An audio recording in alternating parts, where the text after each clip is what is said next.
You're welcome in to Two Guys One Pod Fantasy Football Podcast.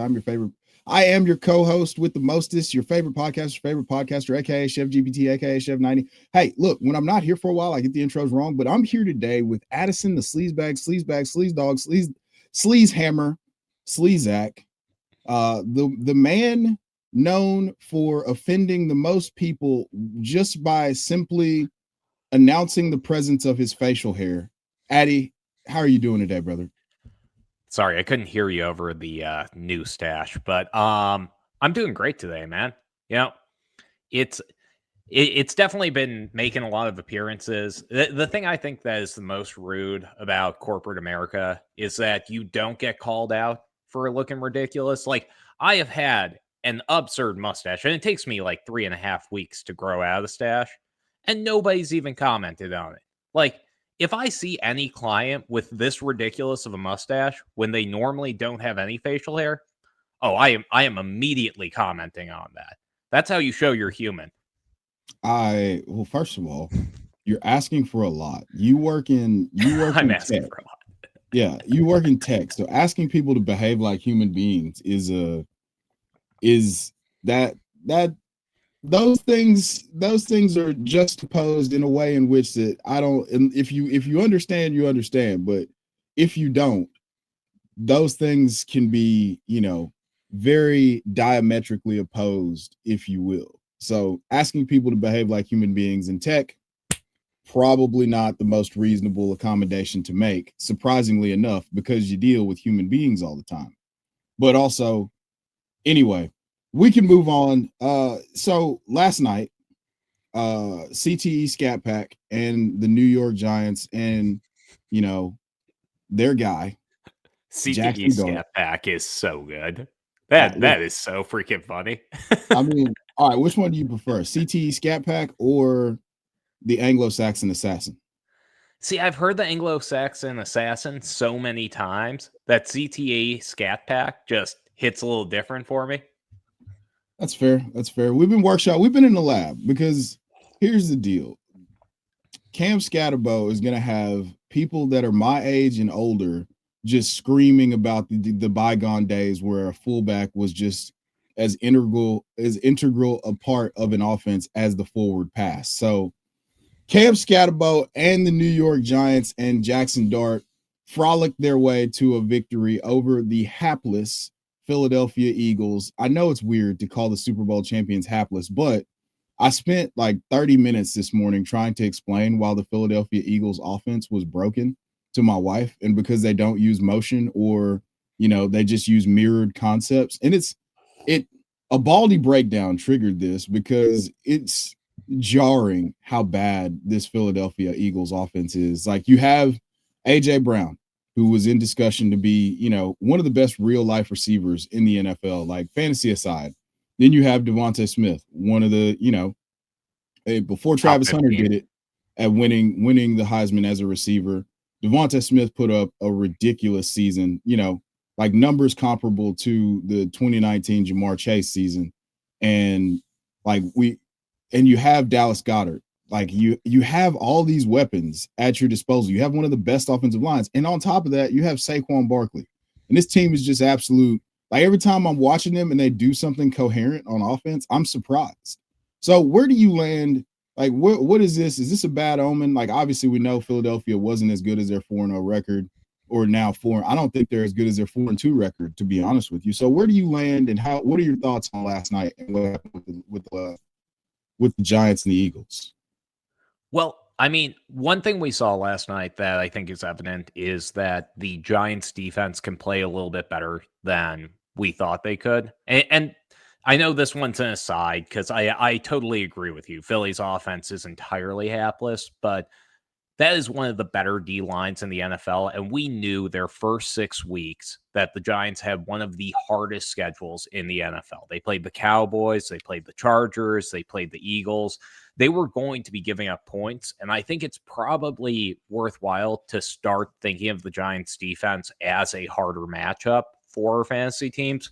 But in terms of the Eagles, it is just frustrating as all heck to watch. Like, when you have A.J. Brown and you have one of the top 10 best receivers in the league, because he is that, regardless of how you feel about the guy, he has shown that time and again. It is concerning, and I'm actually starting to buy in a little bit more to the trade rumors on A.J. Brown. How are you feeling about that? Because we've seen a couple like team meetings where he says he's not included, a couple subtweets. The guy has traded his book on the sideline for Instagram page where he is posting up every day about how unhappy he is with the offense. Do you think there's a chance that they get rid of him?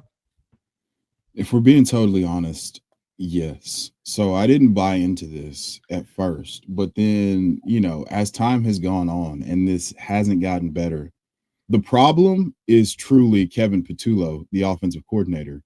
The scapegoat will be the person that's pointing out that there's a problem with the offense while not directly pointing at the offensive coordinator. So Devonta Smith is not he's not a vocal guy. We won't hear about what he thinks about what's going on until he does like a tell-all book or goes on a podcast tour once he's done playing. AJ Brown is not the same type of cat. He's going to let you know that something's wrong. I mean, this is a gold jacket type of talent. I don't say that facetiously, and he knows it, and he's produced at that level when given the opportunities.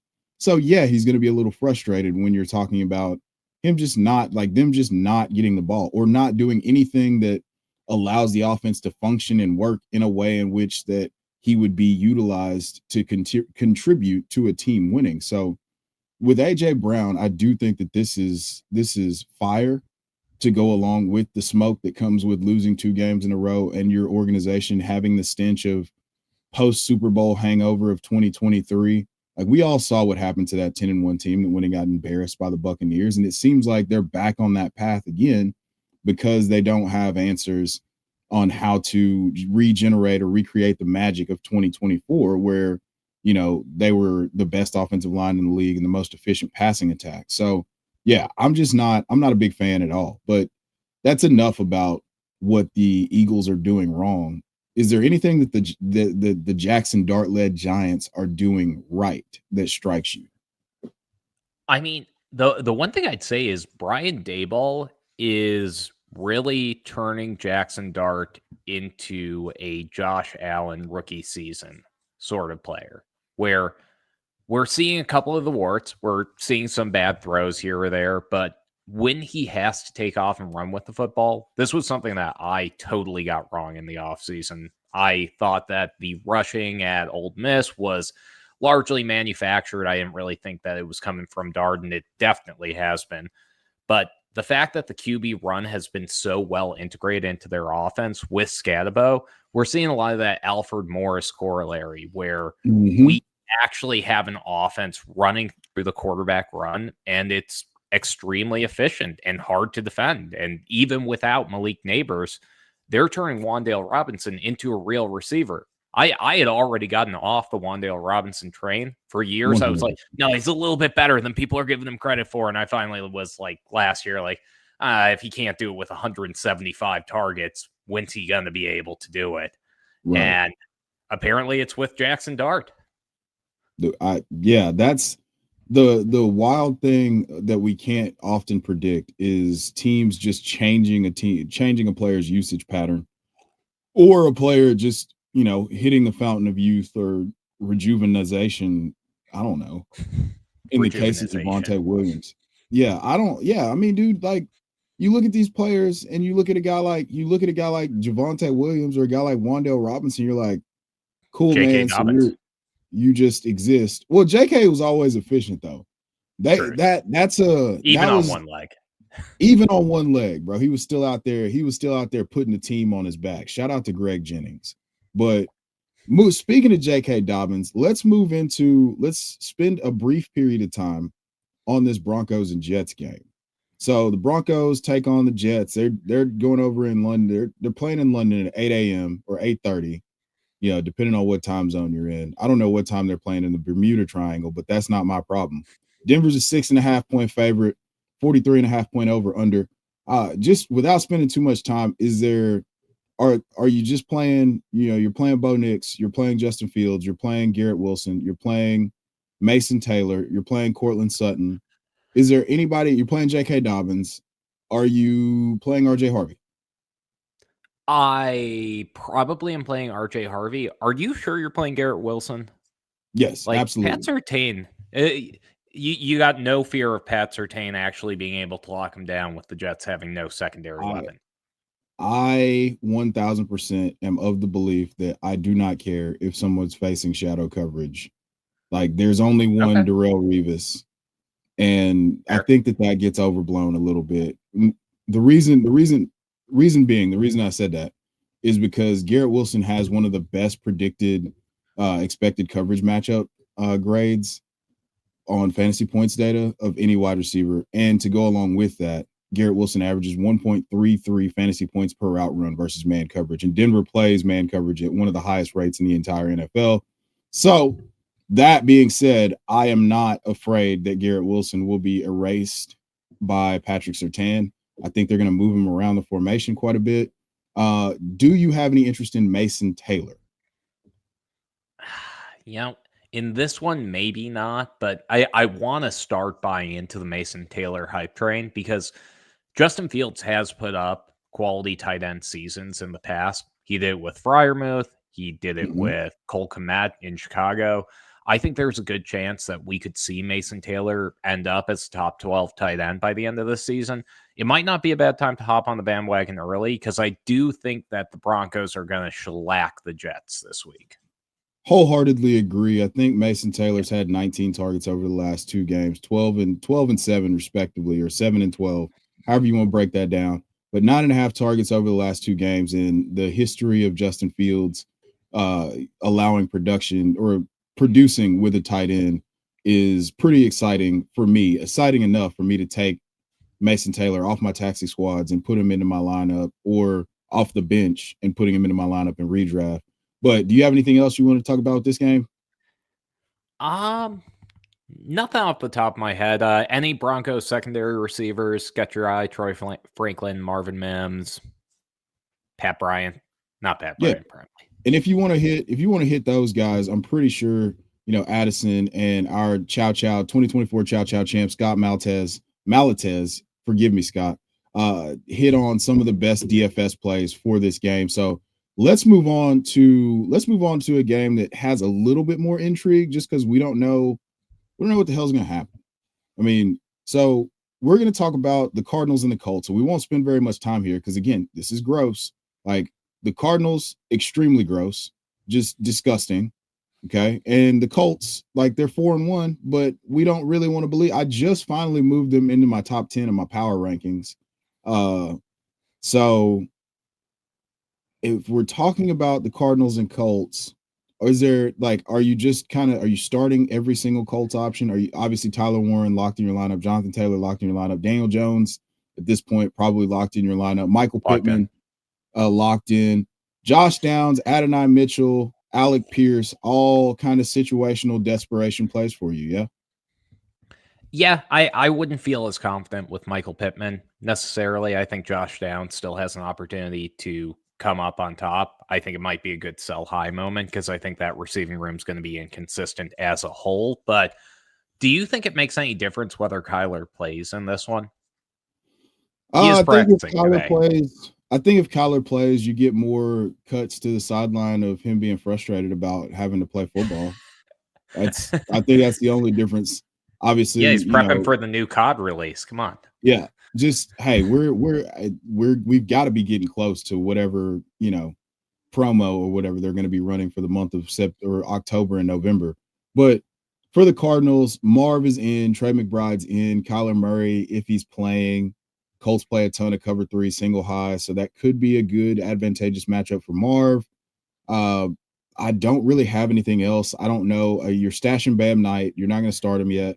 You're not starting Amari DiMercado, even though he's still on the team and he's become one of the most hot button topics, not for football, in the NFL. And then do you start Michael Carter?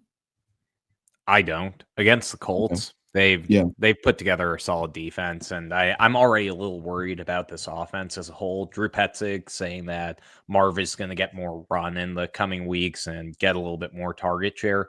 If anything, that just scares me off Carter even more, because whenever Michael Carter has shown himself to be an efficient player in the NFL, the next week he's shown himself to be a mildly inefficient player in the NFL. So I'm going to continue thinking that he is a replacement level running back, and that a Bam night could end up stealing the show just by having a very solid run. Yeah, that's honestly where I land too. Like, full stop, no equivocations. Let's move on to a happier. Well, I don't even know if you call it happier. You got the Chargers coming across.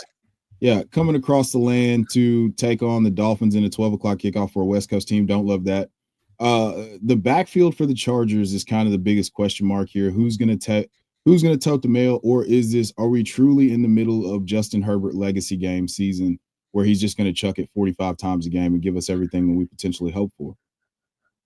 I want to believe in Vidal. I really do.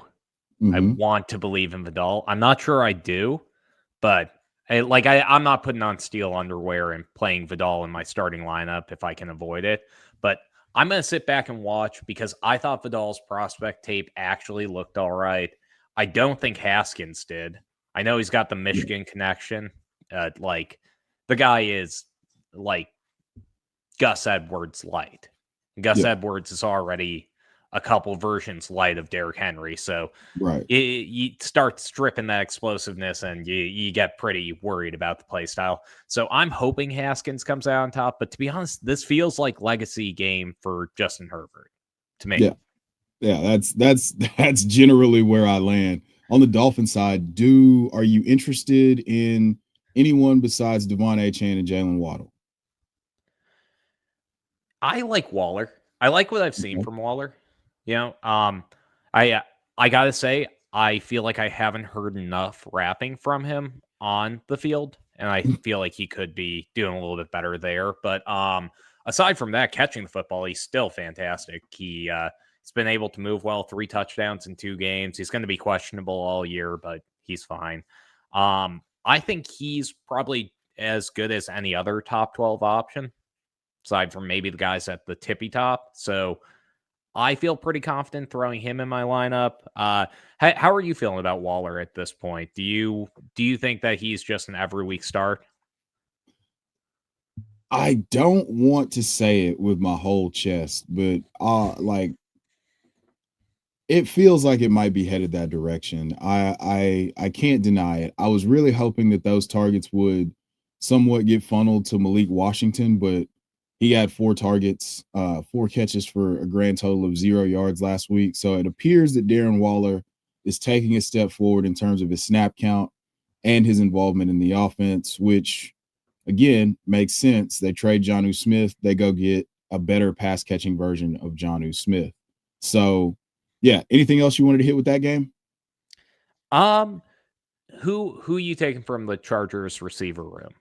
Like, put them in order. Ladd, Keenan, and QJ, which, spoiler, that's mine.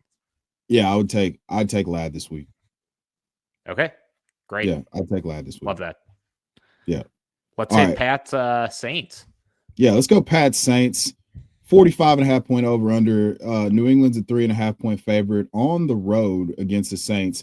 This feels like a giant trap game. Really, can you play any Pat's option with confidence besides Stephon Diggs and Drake May? Yeah, you definitely can. You can play Travion Henderson. Can you? I'm going to. I'm going to keep playing Travion Henderson until it happens. Results may vary. We are 6 weeks into the season. I'm hoping at this point just for a David Johnson run out. Like, this is like they just keep him benched until they don't have anybody else to play, and then we're just hoping that someone moves out of the way. Antonio Gibson got out of the way, but apparently we have a Ramondre Stevenson thing going on. So to each their own with that. On the Saints side, is there any so Juwan Johnson's come back to earth. They activated the other two tight ends, and apparently that makes Juwan Johnson a marginalized factor in the offense. Alvin Kamara's dealing with an ankle issue. Kendre Miller's looked good the last couple weeks. Rashid Shaheed and Chris Olave both have had Rashid Shaheed had the biggest game of the season for his season this past week. And then Chris Olave has been leading expected fantasy points, but that hadn't turned into real fantasy points. So what's your confidence level on playing a Saints pass catching option this week? I am absolutely confident in playing Chris Olave. Anyone else, I'm kind of lukewarm. Like, you can't play the tight ends with Hill and Moreau back. Just Juwan Johnson's getting marginalized, and it makes sense. The guy drops the ball pretty frequently. Like, he's not coach's catnip like Taysom Hill. So I'm inclined to think that Olave's the only guy you can confidently start, and that's because eventually implied points turn into actual points during a fantasy season. There are very few examples. Yeah. There are a few examples of it not happening. So I'm going to keep buying in because trust the process, not the outcome. Exactly. So let's move on to Browns Steelers. This one is a brown stain in my pants. Yeah, there we go. Yeah, Dylan Gabriel starting for the Browns. David Njoku had a big game last week. Harold Fannin seems like he's coming back to earth a bit. Is Quinshon Judkins the only locked-in starter from this game for the Browns for you? Yes, without a doubt. Harold Fannin would be the only other one I'd consider, and I know he's coming back to earth, but I've still loved what I've seen, and I'm willing to keep buying into that hype. Like, if he keeps performing as a player, he'll get those opportunities, and it's not like it's a loaded wide receiver room. Isaiah Bond isn't a lot of competition, neither is Jerry Jeudy. But how long do you think this Dylan Gabriel thing keeps up? I know he played great last week. I don't think that it's possible he plays great every week. No, I mean, just to me, here's the thing. We're gonna get a couple good weeks of Dylan Gabriel. People are giving him the badge of honor because he played admirably versus a Brian Flores defense in his debut. But also the thing that you need to remember is that they had like 4 starters out. So no Harrison Smith, no Blake Cashman, a couple other guys. Oh, Andrew Van Ginkel, one of the most versatile That was a linebackers. London game too, right? That was a London game also. So yeah. I don't want to poo-poo on the parade. You could start Dylan Gabriel if you just want to kind of choose your own adventure with your QB2 in a super flex league. But yeah, I don't really have anything else nice to say about the Browns here. Are you starting? Jaylen Warren's going to be in your lineup. The Browns only allow Jaylen Warren's going to be back in the lineup this week. Browns only allow 70 yards rushing and 0.68 yards before contact, which is almost a half yard better than any other team in the league. Do you have any confidence in Jaylen Warren, DK Metcalf, any of the tight ends, or Aaron Rodgers against the Steelers defense this week? I mean, I was looking at the games last night. Me and Scott were doing some over-under parlays, and I'm a big DK guy. I believe in him. I think that he's finally getting the opportunity to be a proper alpha on a team, and it's nice to see, even though he's not getting the proper targets, it's still an Arthur Smith-led offense. And I really wanted to take every under, but I have a feeling that this could be a DK Metcalf, like 3 for 75 and a touchdown sort of game. So I don't want to do that, but if I'm looking at any line that I think it's going to be under, it's the DK Metcalf receptions. I don't think he's getting 5 this week. I think that it is going to be about the slowest game of the week. And Jaylen Warren, I want to believe there, but this is not the matchup to start trusting Jaylen Warren again unless you have to. Yeah, it does not spark joy to talk about the Pittsburgh Steelers offense. So let's move on to a game that has potential here. One of the highest over-unders of the week. You've got Dallas traveling to Charlotte to take on the Carolina Panthers again. Dallas 3.5-point road favorites, 49.5-point over-under. Do we have to offer any other analysis other than start everyone associated with this game? We could talk a little bit about the Carolina secondary pass catchers because you're starting Tataroa, you're starting Bryce if you have to. He's a good streamer Mhm. this week. You're starting everyone on Dallas. Hard stop. Even potentially Flournoy or Turpin if he comes back. Turpin's Who out are this you week. taking? Yeah. Turpin's out for sure now. Mhm. Cool. Okay. Well then Flournoy even better. From the Panthers side, who are you taking as secondary option? Jatavion is likely back this week. Tommy Tremble's still there. Jalen Coker and Xavier Legette are the other options. I assume you're out on Renfro after everyone's back. Yeah, I mean, this is Jalen. This is Jalen Coker's. This is his time. I I'm thought so. I am I am thrilled. I think I'm excited to see how this offense functions with him back as a full-time, like finally as a full-time player. The last staff, I mean, well, Canales last year, they just it was like, hey, we've got this thing and it's pretty good, it's pretty cool potentially, but then they just didn't really use him all that much. And then when they did, it went really well. And he's one of the most, he's one of the most versatile wide receiver. I think that he's the second best wide receiver they have, and it's not close. So I'm going Jalen Coker. I would agree. I thought it was hilarious last week. Xavier Legette gets, I think, 4 targets, short touchdown, and the announcers were saying, "Oh, are we finally seeing the Legette breakout?" It's like, nope. We're seeing a part-time player score a touchdown, as they do sometimes. So let's Yeah, not get that's ahead of our skis. yeah. Let's calm it down a little bit there, big fellas. So let's everybody's a go in this game. Everybody's green in this Oh yeah. game. George Pickens and Tedero McMillan are two of my favorite wide receiver plays of the week. Nothing else to talk about there. Let's move on. No. Another West Coast team traveling across the land east.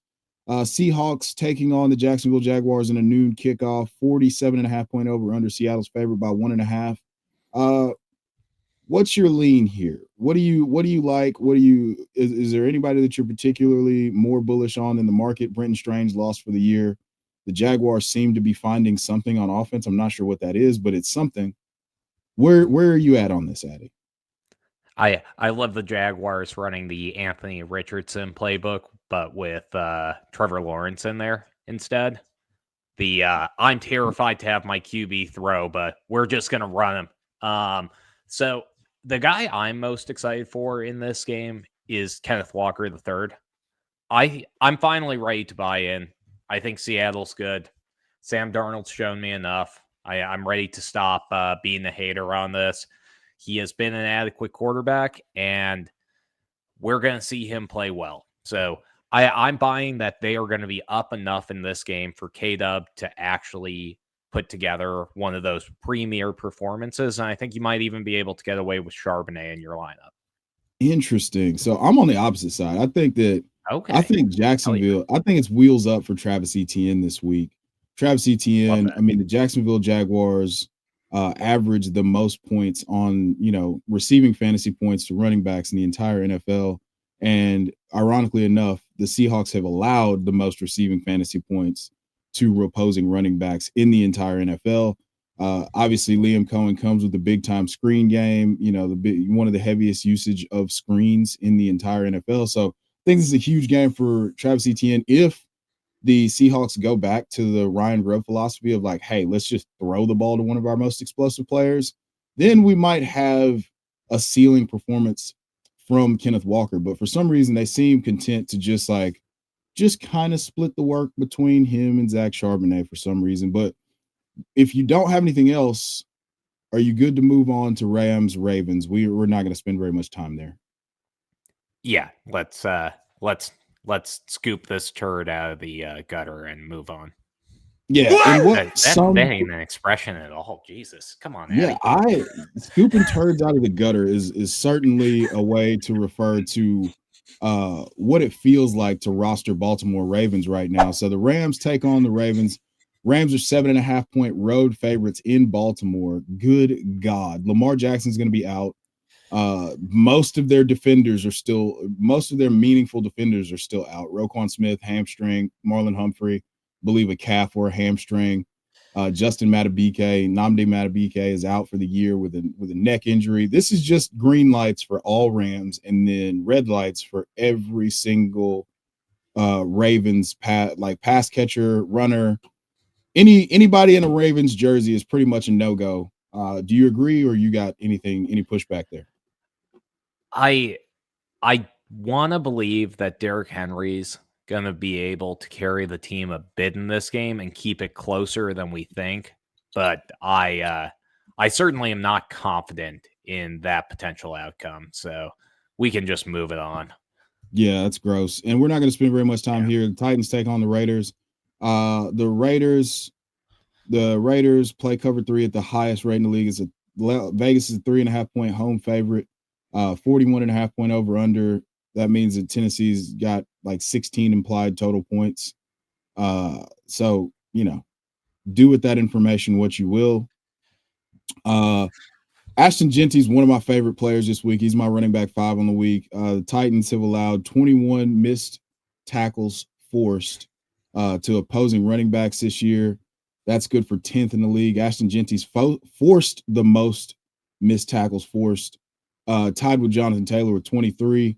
I like Ashton Genty to have an enormous game, mostly because the Tennessee Titans have allowed the most yards rushing on explosive plays behind only the Miami Dolphins. So is there anything else that you would like to add there? Brock Bowers is probably going to be out. You can play Jacoby Myers if you want to. Anybody else? Well, the one thing I'd say is it is crazy that the stance analytics people that were like, oh, it's because Genty is forced to be in the typical running back stance that's actually hurting him. We're right. That's kind of cool. I like that from like a purely football fan perspective, that we get to see Genty going from that sprinter stance and just hitting it. Like I'm happy that actually was adequate analysis. But yeah, I hate this game for most of my players. Like, do you have any interest in Pollard in this one? No. I don't either. Ridley's the only guy that I have any sort of confidence playing this week, and that you can take that with a grain of salt. Yeah, that's gross. Let's move it on to the newly Joe Flacco-led Bengals playing at Green Bay. Packers are 2-1-1, 44.5 over under. Green Bay has minus 14.5 as the line. That's crazy. Yeah, that's nuts. Okay. All right. So, yeah, where do you where do we go here? I mean, it's almost that's almost like 30 implied points. It can't be that bad. Yeah, that's almost 30 implied points for the Green Bay Packers. Like, what are we doing here? It should be an absolute slaughter. I'm still going to I do have a little bit more confidence firing up my Bengals weapons now. Do you have any reservations about playing like T. Higgins this week? I don't with T. Higgins. Jamar Chase, I saw he got marked as questionable last second. It's a little spooky. Illness. Keep an eye on that. Got to get the fluids in. Yeah. I think he'll be all right for this week. I'm confident in both guys. Joe Flacco's put together competent offenses in the past. I don't know that this will be a time that he does that, but I like his odds better than Jake Browning, because he had been browning his underwear for at least 2 or 3 weeks. That was good. I felt good about that. I was like, how are you? All right. Can he land it? No, I can't. Come on. I've never landed a plane. But on the Packers side of the ball, I think you'll like this take, but I'm not sure. Could we see Marshawn Lloyd actually get some run in this game? No, because they're not going to activate him off of IR this week. Are they not yet? But I've been watching intently because I thought he would be back after, and I think he does. I thought he would be too. I think he does have some juice that they've been, Emmanuel Wilson and Chris Brooks have been doing an admirable job, but Marshawn Lloyd has, I believe starter level juice. It's just a matter of like whether or not he just continues to Kendre Miller himself. Oh, that's a good comp. I love the Marshawn Lloyd, Kendre Miller. Now I like him even more. Yeah. See, that's real nice. Christian Watson could be coming back this week. No interest. I'm not doing this to myself again.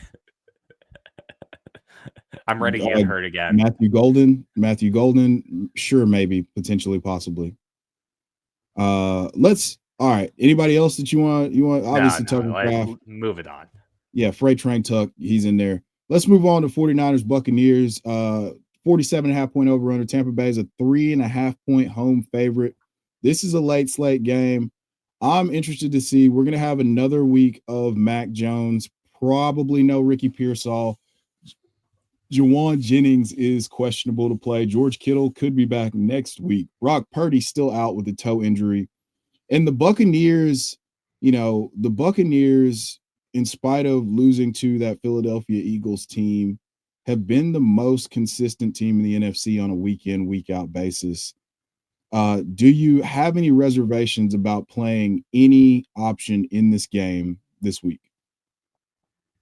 No, I think this might be one of the most fun games to watch. Baker Mayfield has firmly asserted himself as a top 10 quarterback in the NFL and will continue to do so. Doesn't matter what weapons are out there for him. He continuously makes plays and does the best with that situation. Being a Browns fan must be pretty unpleasant at this point. All I do is keep seeing those NFL Twitter memes of Baker Mayfield, Odell, and Jarvis Landry with how is this the same dimension that we live in? Yeah, it blows my mind. So yeah, I love this team. Emeka and Chris Godwin look so good. Yeah, I mean, and Chris Godwin, to note, is doubtful to play this Sunday. So maybe. Oh, I didn't know that one. Yeah, maybe Tez Johnson makes another appearance. 7th round pick out of Oregon.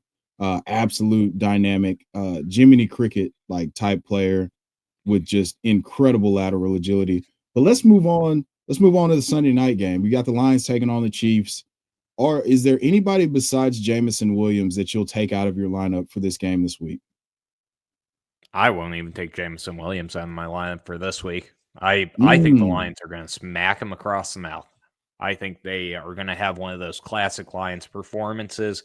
We saw the Lions a year or two back absolutely take it to the Chiefs in a low-scoring game. The Lions haven't been doing that this year. I think this is going to be a high-scoring affair, and I think the Lions are going to wind up on top. I am really surprised to see Kansas City at -2.5 or -3 to spend, depending on which sports book you're using. But it's kind of blowing my mind because have we seen enough from the Chiefs to think that they're in the same tier as the Lions this year? Man, you're getting extra credit for things that don't matter this season with the Chiefs. I feel like their defense is still pretty good, but I don't feel like they've shown me that on an American tackle football field, they deserve to be favored in 2025 over the Detroit Lions. So, yeah, not really sure what to do with that. I mean, does a guy like Tyquan Thornton enter into your consciousness to stream this week? Like he should, but no, I don't think so. Like the thing is, Hollywood Brown would have had a pretty solid game last week if a football didn't bang off the side of his shoulder pads while he was running what could have been an extremely consequential route with about 20 seconds left in the ball game. So I see that, and I see Xavier Worthy becoming a target hog in this offense. I see Travis Kelce having his best game of the year. Tyquan Thornton, I think, is more of a Justin Watson level talent. And I could be wrong. He's already shown a bit more than Watson ever did in a Chiefs uniform, but I'm not ready to assert that he is going to have any long-term role on this team. And this week especially, I'm more inclined to play the studs on the Chiefs. And if I'm going deep, I'm going Hollywood. That's fair. No Pacheco, no Kareem Hunt, no Brashard Smith. No, if you want to stash Brashard Smith, because it hasn't looked good enough to write his name off. Yeah. Okay. All right. Doubleheader on Monday night. Bills Falcons. 4.5 point Bills, 4.5 point road favorites, 49.5 point over under. Everybody's in this game, yeah? Oh, yeah. Yeah. Every player. Keon Coleman, yeah. In. Okay. Khalil Shakir, yeah. In. Okay. And then, I mean, that pretty much brings the question marks to an end for the Bills. No Let's Josh see. Palmer. Yeah, no Josh Palmer. No, thank you. Let's see here. For the Falcons, do you start Kyle Pitts? Man, I'm between Kyle Pitts and Darren Waller in a league, and it is going to make me lose my mind because they are just two players that I'm terrified to play, but I want to play both of them. Yeah. The Bills have a great defense against the tight end. If there was a time to bench Kyle Pitts, it might be this week, but I think it's going to be high enough scoring that it shouldn't matter. And Darnell Mooney's out, so I'd lean soft, yes. Yeah, I tend to lean that way as well. No other questions. Tyler Allgeier's probably, if you have to play Tyler Allgeier, then you're gonna play Tyler Allgeier. Let's move on to the last game of the week. The Bears and the Commanders, 4.5 point favorites. Washington is at home against the Bears in a 50.5 point over under, a rematch that basically sent two teams down divergent paths last season. You had the Bears lose this game on a Hail Mary while Tyreek Stevenson was celebrating and taunting fans. And then that basically took a 4-2 Bears team to 5-12. I think they only won one game the rest of the way. It was just some really oh yeah. My bad, bro. My bad. My bad. For anyone who's listening on the podcast end, I was slowly fading out of screen on that one. Yeah. Being a Bears fan's rough. Noah Brown, healthy for this game, which is a bad omen. Yeah, that's off to a bad start. I was gonna go there, but I didn't want to. Who are you starting on the Washington end? Like, we've seen a little bit from Luke McCaffrey lately. JCM, I'm guessing, has to be in your starting lineup here. I will. Yeah, I'm playing Bill with the full stop, no equivocations. I've got a little note here. The Washington Commanders. So Bill's my RB15 on the week, and the Washington Commanders have. So Bill himself has had a. Let me get to it. Here we go. Yeah. The Bears allow the most yards before contact in the league per attempt on runs, 3 yards before contact, and the Bears allow the most yards per carry to zone concepts in the entire NFL. And the Commanders average the second most yards per attempt in the entire NFL on zone concepts. And Bill has an 82% success rate on zone runs and 7.45 yards per carry on zone concept. So I absolutely love Bill this week, to answer your question. Who are you taking from the Commanders receiver room? Terry's likely out. Just Debo.